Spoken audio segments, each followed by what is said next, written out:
افتكرت مين يا كابتن؟ ايه ده واحد الله بس مالك؟ جايب الكلب بتاعك معاك ليه يا كابتن؟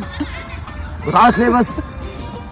واحد الله افتكرت المهاجمين اللي فاتوا. معلش واحد الله راجل عنده عقده. انا جيت اعوضك. جاب جول. انا جبت جول. ايه اللي جابك هنا؟ امشي انت خلاص روح. واحد الله يا كابتن سالم. مروان تعالى. يا كابتن انا معاك في ايه بس انت بس انت ايه؟ جاهز ولا ايه؟ انا جاهز يا كابتن. انت جاهز؟ اهدى بس في ايه بس؟ انت مالك حلوان كده لابو الكباتن؟ اهدى بس ابعد عني. كابتن دخلتي كانت امبارح وانت جبتوني على ملا وشي فانا ما لحقتش يعني. انا عايز العب. سيبني العب. هتلعب فين؟ عايز العب في الملعب. في ماشي. الملعب عشان الرقابه. بص انا عايزك ايه؟ الملعب مقفول. تمام. افتحوا لي ايه؟ عندي الجنان. افتحها. الناحيه الثانيه ماشي؟ ماشي يا عم. الملعب الناحيه الثانيه ماشي خلاص. ركز كده. طب ايه العدد ده هو حر؟ لا يا عم اهدى بس. ريح انت بس يلا. ماشي. ماشي 4 كده انزل.